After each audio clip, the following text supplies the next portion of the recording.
चौथी प्रतिज्ञा जो बाबा साहब ने हमें दिलाई वो कि मैं ऐसा कभी नहीं मानूंगा कि ईश्वर ने कभी अवतार लिया है।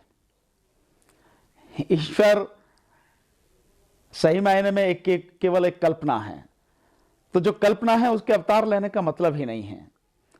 और मैं पहले भी कह चुका हूं, पहले भी बताया, और बाबा साहब का उद्देश्य भी बिल्कुल क्लियर है, उनका कहना भी बिल्कुल क्लियर है कि ईश्वर अगर है और वो सर्वशक्तिमान है तो उसे अवतार लेने की क्या जरूरत है? इंसान के रूप में आने की क्या जरूरत है उसे? वो सारे काम जब पूरे ब्रह्मांड को चलाता है वो, और ब्राह्मणवाद ये कहता है कि वो सब कुछ कर सकता है, तो उसे यहां आने की क्या जरूरत है? वहीं से बैठे बैठे सारा सब कुछ कर सकता है। जैसे आज की तारीख में अगर आप देखें तो इंसान ने सैटेलाइट बनाया है, यहीं से बटन दबा के सारा सब कुछ कर सकता है।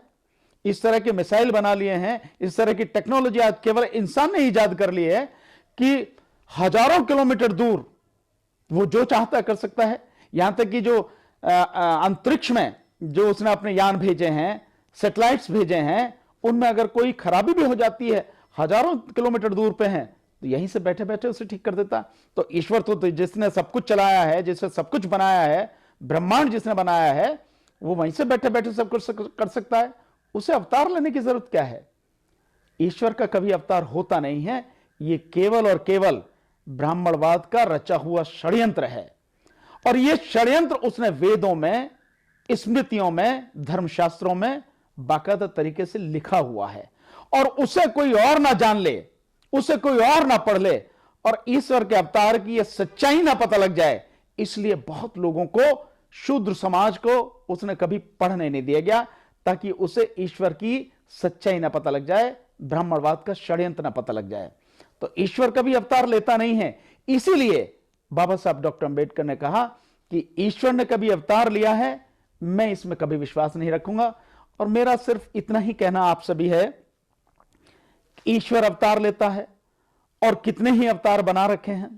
10 अवतार तो विष्णु के ही बताए जाते हैं, भिन्न भिन्न रूप में हैं। कितने ही देवी देवताओं को यहां पूजा जाता है। सरस्वती को पूजा जाता है शिक्षा की देवी के विषय में।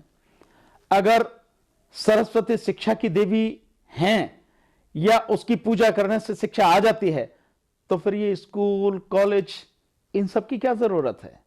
ये लाइब्रेरियां, ये किताबें, इन सब की क्या जरूरत है? ये टेक्नोलॉजी जो सारी सब कुछ है, क्या ये सरस्वती की पूजा करने से आई है?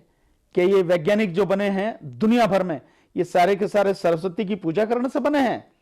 ये मात्र एक ढकोसला है जो ब्राह्मणवाद ने बनाया है और फैलाया है, ताकि उसकी दुकान चलती रहे, उसका षड्यंत्र चलता रहे।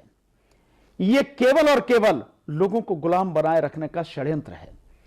अगर आज स्कूल और कॉलेज नहीं होते, हम लोग उसमें नहीं जाते, तो क्या आज हम डॉक्टर, वकील, इंजीनियर, कलेक्टर, एसपी कुछ बन सकते थे क्या?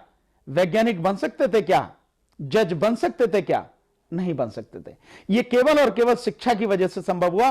और शिक्षा सरस्वती की पूजा करने से नहीं आती, शिक्षा स्कूल में जाने से आती है, शिक्षा पढ़ने से आती है, और उसका चिंतन मनन करने से आती है। किसी देवी देवता की पूजा करने से नहीं आती।